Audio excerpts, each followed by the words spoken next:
All right.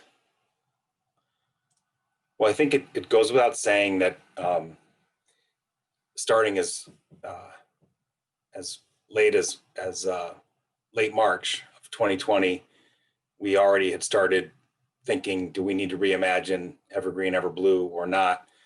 And I think we held out hope that we would not need to cancel Evergreen, Everblue. Our committee, led by our co-chairs, Margot Murphy and Julie Visconsi, and our team led by Stella and Megan and Madison and others, continued to meet and brainstorm. And finally, I don't even remember exactly when, but the decision was basically made for us that we were going to have to reimagine Evergreen, Everblue. And what I want to do now is just give you a quick overview of what's going to happen over the next 30 minutes. And then also take my hat off, and I hope you'll all join me in taking your hats off to the team for spending so much time and so creatively reimagining something that, normally we're gathered together. It's all hugs and kisses and clinking glasses for Evergreen, Everblue. And this year we are sadly unable to do that. And boy, what a good decision it was, because if we had made a decision maybe in the summer months when the pandemic was receding seemingly, this week happens to be quite possibly the worst week of the pandemic yet. So the team did make a great decision. What we're going to do in a minute is have a welcome from our board chairman, Mitchell Snyder, who's been an incredible leader throughout this entire year. We're going to hear from our chairs, Margot and Julie. I'm going to share some remarks with all of you about the state of the Conservancy. We're going to have a raffle with 3 winners. And then I will share some final thoughts with all of you at the end of the meeting. We're going to leave the event open for at least 5 minutes or so. I know many of you would like to reconnect with each other. You can grab a cocktail and talk to friends, either live. We'll unmute everyone at the end after my remarks are over. You can do the chat box. You can just sign off. But I just want to give everyone a heads up. We're going to allow for that 5 minutes or so of social time. And if it's really active social time, we'll leave the event open until the last man or woman is standing. So again, welcome everyone. We're so excited to be with you. We can't wait to be with you in person next year for what will be yet another reimagining of Evergreen, Everblue. And without further ado, let's go to Mitchell Schneider's welcoming remarks.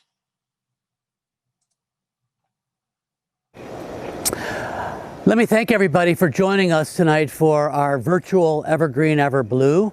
I'm sorry that I'm not there in person, Zooming with you this evening, but nonetheless, I just wanted to give everyone a brief update and thank all of you for your engagement. The Land Conservancy, like all organizations, has had a tough year adjusting to remote working and so forth, but I'm pleased to share with you how productive this staff has remained. We've continued to work on preserving and conserving land and out in the farmland and our natural areas. Our work in the urban areas continues, and the organization is strong and robust, and we're really looking forward to a exciting 2021. And of course, like all of you, hoping and praying that we're all back together soon at events in person where we can greet each other warmly and look each other in the eyes and be happy and satisfied with the work that we're doing together. So thank you all for your engagement with the Land Conservancy. We truly appreciate it, and I hope you enjoy this evening's program.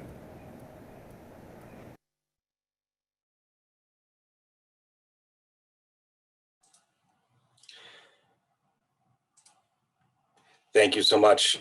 I believe we are now going to transition to co-chair Margot Murphy. Margot, thank you for all of your leadership. Thank you so much, Rich.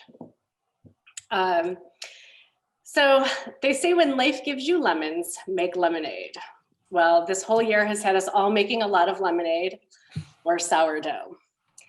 We are all here sharing this experience of social distancing, kids schooling at home, moms and dads working remotely, or even worse, not working at all.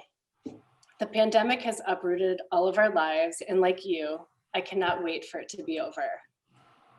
In trying to make lemonade out of all this, I do find it exciting that so many people are getting outside to enjoy nature, visit with friends and family safely, and take some time to find some peace and calm. This has been one of the positives to come out of the coronavirus. It makes me so proud to be part of an organization that has seen a need and offered a response. Western Reserve Land Conservancy has helped create more than 175 public parks and preserves all across Northern Ohio. We've opened new properties in response to the pandemic. We launched our Get Outside Ohio campaign to give people places and ways to enjoy nature. We're poised to conserve more land and open more parks in the coming years. The Land Conservancy staff and trustees are investing time, money, and resources to pursue our mission of providing people of our region with essential natural assets through land conservation and restoration, and we are successful. Before I go on any further, I want to tell you what my lemonade ingredients have consisted of this fall. My husband, my 3 daughters, working remotely and doing school remotely in the New York Finger Lakes. While spending time in the Finger Lakes this fall, I have met very few people due to the pandemic, but there are 2 I'd like to mention today. One is a gentleman who has worked as the Clean Energy Coordinator at the University of Buffalo Regional Institute, and another the Executive Director of the Central New York Land Trust. In these separate moments meeting these gentlemen, my affiliation, of course, with the Western Reserve Land Conservancy came up. And on both of these occasions, both these gentlemen were very intrigued. And what I'd like to share with all of you today is that both people highly regard the work accomplished by the Western Reserve Land Conservancy. One specifically mentioned modeling efforts after us. And to boot, when Rich's name was mentioned, one gentleman said, "I can't believe you work with the Western Reserve Land Conservancy and know Rich. I have goosebumps. Can I get your number?" And I'm sharing this with you because of the importance of how we all need to know and not take for granted the work that Rich Cochran and the staff at the Land Conservancy do daily is so highly regarded, not just by us, but by so many across our nation. So in thankfulness and gratitude this season, I am so grateful for Rich, and I'm thankful for the Land Conservancy staff as they strive to make Northern Ohio a better place to live every day. So it gives me great pleasure to welcome you all to 2020's Evergreen, Everblue Reimagined. I hope you can sit back and enjoy some popcorn and lemonade, possibly spiked or not, hear a little bit about what we've done and what we're going to do, and please, please support this important work with a financial commitment. Up next is a video highlighting some of our most recent works and preserves with Julie Visconsi.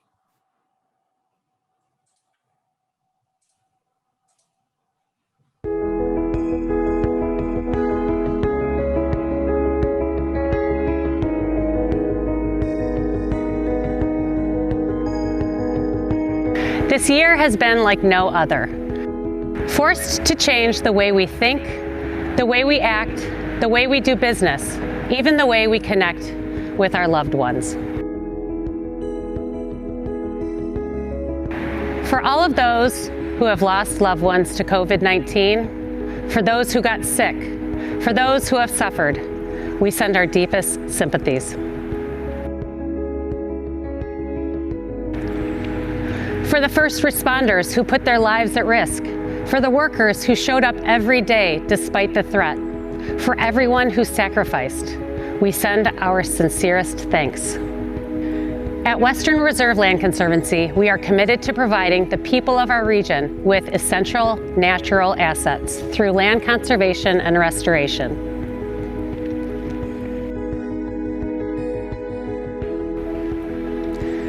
Never before has this mission been so imperative. We envision thriving, prosperous communities nourished by vibrant natural lands, working farms, and healthy cities. This global pandemic has forever changed our lives and the way we work. We've moved our in-person events to a virtual setting. We've limited our face-to-face interactions with landowners and supporters. We've closed down our offices to only essential personnel. We've developed new, innovative ways to continue our work to conserve Ohio's natural lands, family farms, and urban green spaces. Our efforts to open 4 new preserves for public access meant more places to hike, to fish, to meet with your loved ones, to find solace in nature. We worked with the Ohio Department of Agriculture to preserve the 500th farm under their Farmland Preservation Program. We saved the iconic Grove Hill property in Chagrin Falls. We've conserved thousands of acres of precious land this year, on top of the 60,000 acres we preserved previously. Our organization is strong, determined, impactful, and successful for one reason: you. Our great accomplishments are made possible by your support. Thank you. As the tough year nears a close, we are excited about what's coming next. New public parks and preserves, new family farms, new trees, new green spaces, and new commitments to work together with you for a greener, healthier, and more beautiful region.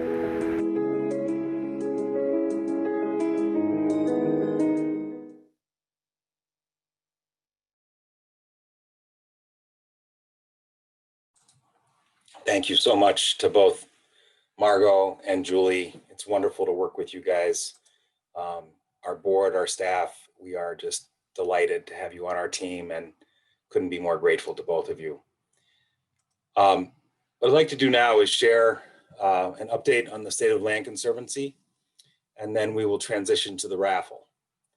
So last year, for those of you who were at Evergreen Everblue, you'll remember that I started my remarks by describing a trip I had recently taken to the then newly opened Officer Derek Owens Memorial Park on Cleveland's east side in the Woodland Hills neighborhood. This park memorializes the tragic death of, or the memory of Officer Owens, who was tragically killed in the line of duty when he was investigating crime at an abandoned home on East 102nd in Parkview, where the park now sits. And I'll never forget that day, that when I drove down there the first time. I described the drive last year like this. I left the green and leafy avenues of Shaker Heights behind. I saw kids walking to school on those leafy green streets, happy, relaxed, carefree, almost tiptoeing through the tulips kind of moment as I drove through the leafy streets of Shaker. However, as soon as I crossed the municipal line into the city of Cleveland at Larchmere, I noticed a huge difference. All of a sudden, the tree canopy was gone. These kids were heading to school in under vastly different environmental conditions. These environmental conditions were clearly causing stress, anxiety, even fear. These kids were arriving at school not relaxed and carefree, but rather in a fight or flight state, ready to either run away or fight, and frankly, not ready to learn. But then I arrived at Officer Derek Owens Park, and it felt like a phoenix rising from the ashes of neglect. It's a tiny park, but it makes a huge difference. And like the other green space projects that we are championing in nearby neighborhoods, Derek Owens provided something special and all too rare for the community: hope. A few months ago, I drove by the park again for the first time since 2019. The neighbors on either side of the park have replaced the siding on their homes. Front lawns were beautifully manicured. Flowers were blooming in planters on the front porch steps. And young trees were taking root, not only in the park, but in nearby front yards. The street was literally transforming around this new asset, around this new amenity, a little pocket park. And the street suddenly had become a place of restoration, of transformation, of hope. And to me, this is really the hallmark of our work. We preserve and restore land, but the land in the end restores people and communities of people. We always talk about the land, and we buy and sell the land, and we analyze the land, and we restore the land. But everything that we do with land is actually with people and for people. And in the end, we all know that people are a reflection of their predominant environmental conditions. Since last year, when we were together, we've also secured enough funding to break ground on the Garden of 11 Angels project in nearby Mount Pleasant, one of 6 public green spaces we're currently leading to create new parks in the city. I want to be clear, we still have more to raise, but we're happy to say we've raised enough to start the first phase of the project early next year. This project is extremely important to the community because it will memorialize the 11 women slain by the renowned Cleveland strangler, Anthony Stilwell. For those of you who don't know the story, there's a wonderful documentary called Unseen. I shouldn't call it wonderful, but it's a well-done documentary called Unseen that you can get on Amazon about this horrific tragedy that took place just a few miles from where I live in Shaker. The Garden of 11 Angels, however, is going to be a keystone property on the east side of Cleveland. There are very few keystone properties in any given community. Most parcels and homes are kind of like commodities because they're all similar and relatively interchangeable. But keystone properties, which are the ones that we focus on, are uniquely valuable.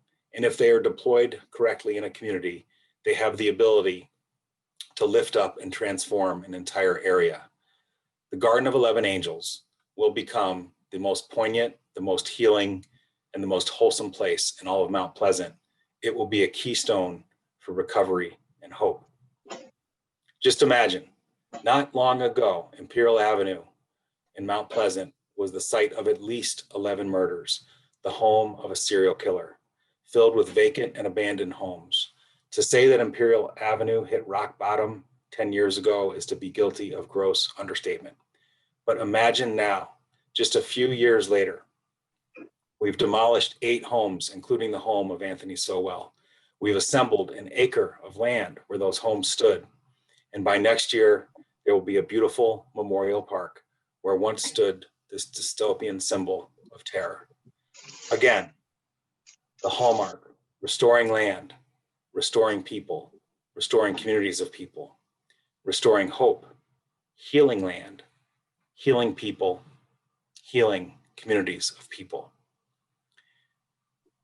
Well, I think many of you, if not all of you, have heard me and many others say this. 2020 has been a year like no other. We've endured, of course, the pandemic, a divisive election. We even had the invasion of something called Asian murder hornets, if you could make that one up. At times, 2020 has seemed like one piece of bad news after another. And yet, there have been many wonderful moments and days. We have all discovered silver linings this year. And despite these challenges and headwinds, I'm happy to say that Western Reserve Land Conservancy has remained strong and successful throughout. We have not only survived 2020, but we have thrived in 2020 as an organization. And that, frankly, is due to the support of all of you. Also to our board's leadership, to the amazing devotion and sacrifices and the talents of our employees, and also all the efforts of our amazing partners. I think it is fair to say that many of us in America today are exhausted. The stress of the pandemic, the economic uncertainty and other uncertainties we've all faced, and the many other challenges we've all faced this year. And yet, we are energized and inspired by all of you. Thank you. So before I continue, I think it's a good time for us to take a moment and have a little fun. As we told you in the invite for tonight's event, when you registered to attend, you were automatically entered into a drawing for great prizes. I'd like to now turn it over to our Director of Communications and Public Relations, Jared Saylor, to tell us the winners. Jared?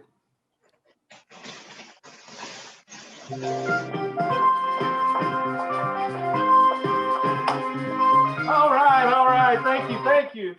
Thank you, everyone who's in our studio audience tonight, everyone who's watching us live on television. Welcome to the first annual State of the Land Conservancy raffle. Please give yourselves a round of applause. You look beautiful tonight. I'd like to first introduce my lovely co-host, my beautiful wife, the mother of my 3 children, and the reason I wake up every morning, Miss Sarah Saylor. Take it easy. Lovely to be here. Good evening, folks. Well, we've got a really exciting evening tonight planned for you guys. We've got 3 wonderful presents to give out. And so let's just kick it off, why don't we? Our first present is going to come from, it's a special basket of Western Reserve Land Conservancy goodies. We've got a lovely, beautiful baseball hat.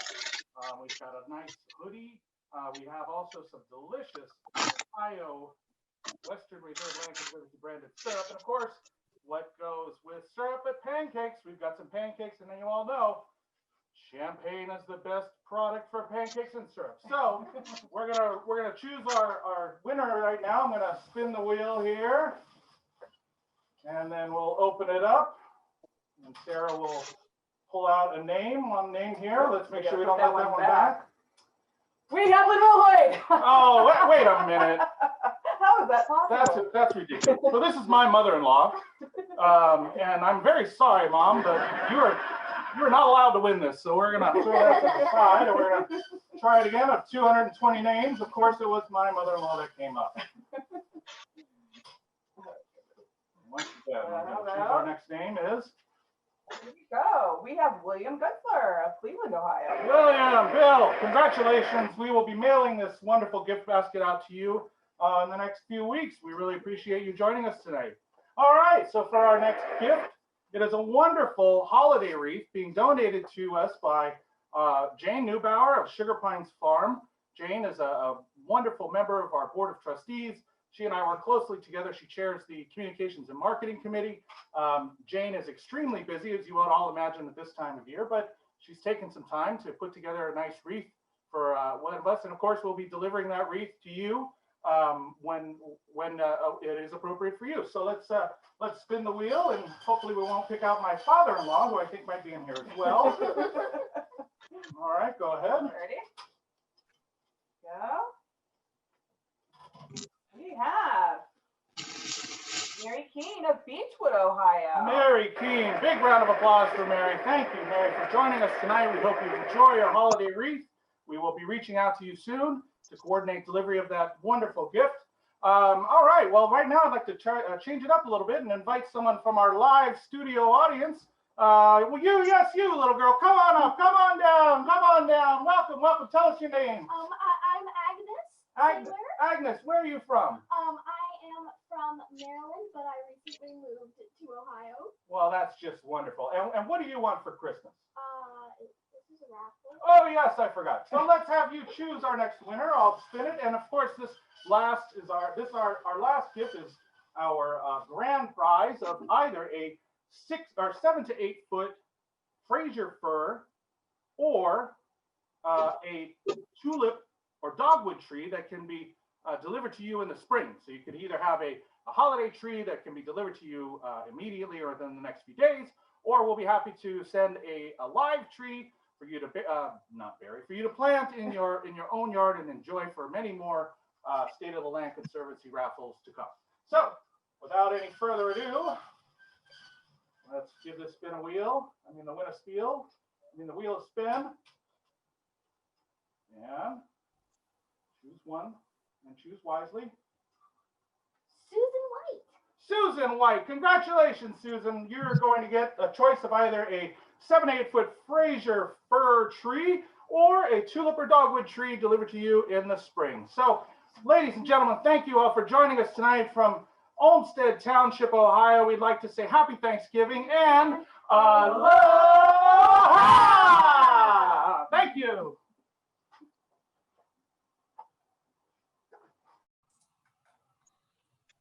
Wow, that was exciting. Thank you to the sailors. That was much better than I ever could have imagined. Much appreciated. A little bit of levity. I just posted in the chat a very special thanks to all of our sponsors for this year's Evergreen, Everblue Reimagined. In particular, we want to thank our lead sponsor, Ohio Real Title Company, who are not only great partners of ours and do tons of conservation work with us, but always support us extremely generously. And then the many other individuals and companies that that you see listed in the chat box. So I want to share with all of you that your support and our sponsor support for this year's virtual event has now exceeded $75,000, which is wonderful. It leaves us less than $50,000 short of our goal, which was to raise $125,000 during Evergreen, Everblue Reimagined. Please consider making a gift today to support our mission. We are extremely grateful, obviously, for your support and your continued support. Gifts can be made online, they can be made by check, they can be made by stock. We're very flexible. And my colleagues have already provided and will continue to provide you with more information in the chat box during this event, or you can go to our website by Googling Western Reserve Land Conservancy or by typing in www.wrlandconservancy.org. Thank you. As you all know, we work in an incredibly diverse region. We protect farms and forests in rural Ohio, some of the most productive farmland in the world, also some wonderfully productive forests. We preserve biodiversity, scenic beauty, and rural character in exurban areas, creating parks and preserves in areas that are frankly under assault from continuing urban sprawl. And we work to both clean up and green up Ohio's legacy cities, beautiful cities like Cleveland and Akron, Warren, Canton. Earlier, I told you about two parks, Derek Owens and Garden of 11 Angels, we are creating on the east side of Cleveland, a historically oppressed, redlined place that was forgotten and disinvested in for decades. Related to that work, and frankly less known about in our work, we both house and lead an organization called VAPAC that studies issues related to vacant and abandoned property. VAPAC is unique in America, extremely highly regarded in the world of inner city housing advocates and researchers. And it is led by my colleague, Frank Ford, and also one of my other colleagues, Isaac Robb, who has joined Frank's efforts over the last year or two and helped very much with some new projects, in particular since COVID-19 hit. When COVID-19 hit, one of our several strategic responses to the pandemic was to immediately open more parks and preserves. We saw, for example, in some public parks, a 1,000% increase in user visitation in March and April. So we had 4 or 5 properties that we were planning to open as public parks and preserves, and we fast-tracked those. We also explored ways to connect friends of ours in the agricultural community with friends of ours in the inner city food distribution community to see if we could help with the supply chain disruptions that were happening, especially early in the pandemic. But another response that was led by VAPAC, Frank Ford and Isaac Robb in our office, was to lead an effort to bring together housing and community development practitioners and public officials, including people like Tony Brancatelli, who's on this call, and Matt Zone, who's on this call, to develop recommendations to protect the low-income communities and the people of color communities from the fallout and the deleterious economic and social effects of the pandemic, which we knew were coming, had no idea how severe they would be, but certainly those communities were going to be hardest hit again. As part of this work, emergency rental assistance emerged as a critical need. VAPAC's advisory and advocacy led to the creation of a robust CARES-funded rental assistance program in Cuyahoga County, keeping people in their homes safely. This is just one of many examples of VAPAC's tremendous reach and impact. Initiatives such as VAPAC are why many people refer to us as a do tank. You've all heard of think tanks, and we have a little bit of think tank in us, but we also take action. And I love that term that I think Ruth Eppig may have coined. We are a do tank. While we were leading the effort to respond to the inner city effects of COVID-19, I was approached by a small group of concerned citizens in a place that does not need the services of VAPAC, happily. That was the village of Chagrin Falls. And this group of citizens, known as the Save Grove Hill group, were so determined and inspiring, they convinced me to take a look at their little project in Chagrin. An aggressive developer, well known to the community for destroying a nearby hillside, had purchased the most iconic historic estate in Chagrin Falls Village, known as Grove Hill or the Bancroft home. The developer wanted to demolish this most historic home and replace it with up to 5 new modern townhomes, no matter what it meant to the history, charm, and character of the village. In February, even before the term coronavirus had come into the common lexicon, we started to look into the project to see if there was some way we could help. I walked the site and immediately realized that half of it, at least half of it, would make a perfect pocket park, just a block or so away from the center of the village. It would allow for the home to be split off from this pocket park, restored and preserved by a conservation buyer and historic preservationist, and then we could partner with the village to create the park on Cottage Street, again, less than a block from the heart of the village. I began meeting with the developer. We met with him again and again and again. I've often told people those first meetings, it was all handshakes and backslaps. By the end, we were 6 feet apart. In the end, we ran the numbers enough to make a fair deal. Negotiations dragged on, but we persisted. We appeared to be close right before COVID-19 hit. On March 19th, Western Reserve Land Conservancy, like all other businesses, followed the governor's order and sent staff to work from home. Like the rest of the world, we were thrust into the unknown. Just 1 week later, we reached the final deal with the developer to purchase the Bancroft property and the surrounding area with one major hurdle. We had only 45 days to raise at least $600,000, or the home and the property would be lost. So in the 3rd or 4th week of March, we started a $600,000 fundraising campaign. As I've said to my staff, perhaps the most inauspicious date in the history of Western civilization to start a fundraising campaign. During this unprecedented shutdown where nobody could be together, our staff went into high gear. The Save Grove Hill group also went into high gear, mobilizing what ended up being thousands of people to contribute to this project. Chagrin residents near and far, past and present, chipped in. The next 45 days were a blur, a mad dash towards this finish line that we knew we had to hit.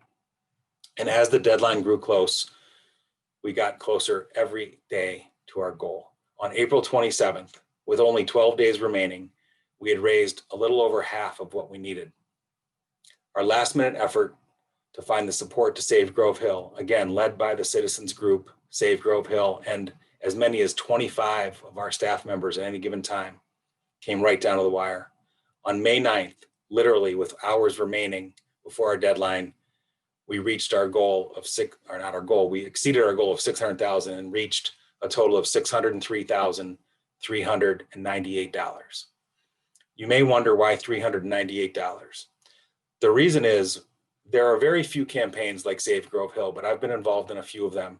And what happens about halfway through these campaigns typically, but sometimes earlier than the halfway mark, you start attracting the interest of school-aged children. And they will show up, although in this case they didn't show up, they would mail it to us, or their parents would mail it to us, with a bag full of quarters or an envelope full of dollar bills and $5 bills that kids literally spontaneously begin donating. It's just an amazing, inspiring thing to witness.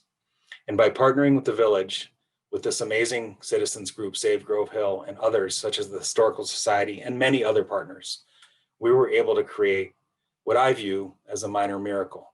And it reminds me of the great Margaret Mead quote. It epitomizes this quote. And I quote, "Never doubt that a small group of thoughtful, committed citizens can change the world. Indeed, it's the only thing that ever has," end quote. That initial small group of thoughtful, committed citizens that approached us changed the world. And of course, it took thousands of people, but ultimately it was because of that small group of thoughtful, committed citizens.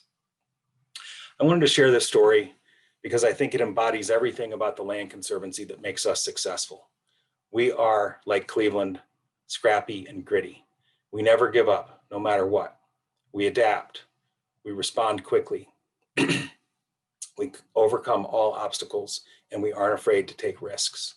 We aren't afraid to fail. And most importantly, we are well aware that every success we have, every property we conserve, every property we restore, every park we create, we are not doing it alone. We are doing it with all of you and all of the people who love this region. In a moment, I'm going to conclude my remarks, and that will mark the unofficial end of the event. As I mentioned before, we've asked our event producers to leave the Zoom meeting open for 5 minutes or so and longer if people stay on, so that you can raise a glass with your friends, talk to people, chat with people, and enjoy our time together. We are successful because of you. I am forever grateful for all the time, the resources, the money, the wisdom that all of you have dedicated to Land Conservancy and our mission. I want everyone to be safe and healthy, have a wonderful Thanksgiving, and get outside to enjoy the beautiful environment and nature that we enjoy that makes our region so special and so unique. Thank you.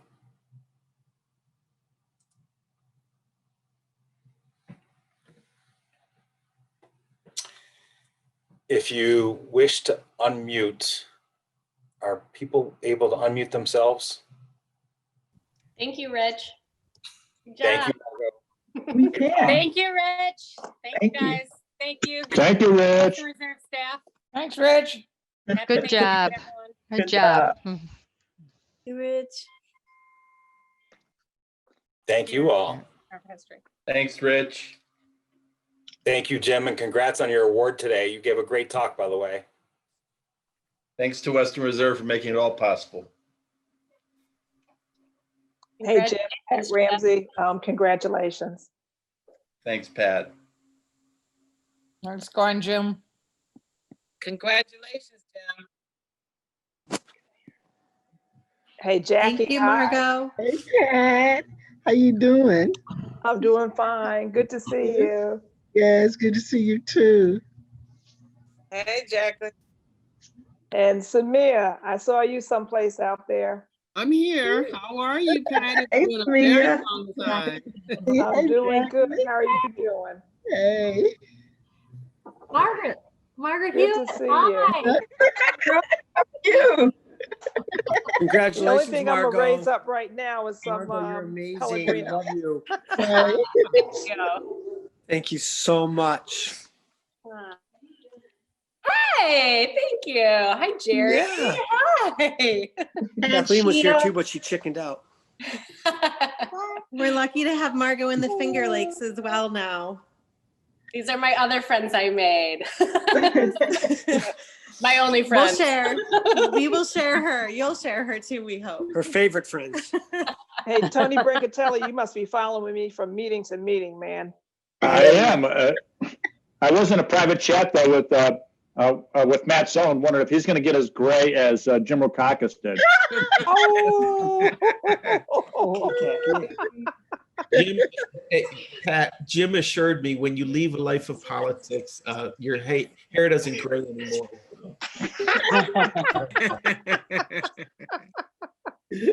I'm an Elizabeth Grace, so that was a different. You guys Happy are crazy. Thanksgiving, everybody. Stay safe. Thanksgiving. Happy Thanksgiving. Yes, Happy stay safe. Thanksgiving. On to the next meeting. I'll see you guys. Be Bye. well. Good to see everybody. Hi, guys. Thanks for joining, everybody. Auf Wiedersehen. Bye-bye. Matt, congratulations. It's been a while. Here. Thank you. I'm excited to join the team. Yeah. When Jackie told me that you were joining the team, I said yes. Yeah, that was a good choice. Thank you. All Yeah, right. we're lucky. Have a good day, everybody. Bye now. Bye. Take care. How you doing, Ruben? Good. Good to see everybody. Happy Thanksgiving. Good to see you, Margot. Jackie, good to see you. Yes, happy Thanksgiving. Happy Thanksgiving to you. Hey, shout out to Jared Saylor. That was brilliant, Oh, Jared. Great job, sailors. Yes. That was awesome. Tanya Holmes. Tanya Holmes. She gonna talk? Where is she? She got off. think she hung up. Hi, Julie. Hi. Hi, Jack. Julie, that was awesome. The job you did on that video. Thank you so much. Yes. Jared did it Cheers, all. Thank Julie. you, Jared. That was phenomenal. Jared, way to go. Glad to be a part of it. Thanks for your help, Julie. It turned out great. We'll get it posted up on our website. Okay, great. Share it. Thank you. This is Jared. Nice job, Jared. That was so hilarious. Where'd you get that long microphone? That was the best Bob part. Barker microphone. Gigantic Bob Barker microphone. Awesome. Right. I love that we were all surprised by it too. He didn't even tell us. Hey, can somebody help me out? I went to make a donation, which I did, and I got off and I only have thumbnails. I can't get back to the main screen that shows me anything. Oh. For chat or for participants, or I only see pictures. I see Megan, I see Stella, I see Julie and The top Margo. right corner, click on it looks like a box. Top right corner. Hover your mouse over it. You should be able to get full screen and everyone. No, top right Are you corner in- of what? Are you in gallery view? I'm in gallery. Well, I'm only in I only have 5 little boxes gallery view and there's nothing to click on the top right corner. I don't know what happened, but I've gone back to launch meeting and it won't let me come back in because I'm already in. We But I'm see you, only though. in. I only see 5 of you. That's Oh well. interesting. So I can't get out either. I think I'm going to be continually lost in a Zoom.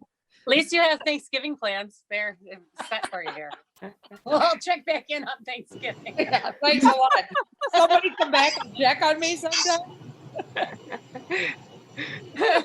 We'll make sure You don't have you're to leave- okay. You don't have to leave your sofa. We'll sign on to this Zoom call every day and say hi to you. And Jared will do that same presentation for you every morning, Kathy. He and his wife will do like the raffle balls. Maybe like they'll put breakfast stuff in there. You get oatmeal today. It'll be really fun. Kind of like the MTA. Did she ever return? Yeah. Oh boy. Well, At least I made a donation. Ooh. Thank you, Kathy. You're welcome. Thank you. So good to see you all. I wish you all a happy Thanksgiving. Yeah. You too, Thanks, Margo. Margo. Great job today. You can give those people my number. Oh my gosh, right? I mean, how cute was that? The guy literally was like, I have goosebumps. I can't believe you know Rich. Margo, tell him how many times the guy called you the next day. He called me like a couple times the next day. Like, super nice guy. The conservation bromance. Yeah, for sure. Totally. Guy's got a tattoo of Rich's face on his arm. Yeah. Oh my God. Are we embarrassing you? So bad. All right. Thanks, everybody. I'm going to sign off. All right. Thanks. Bye, Great night.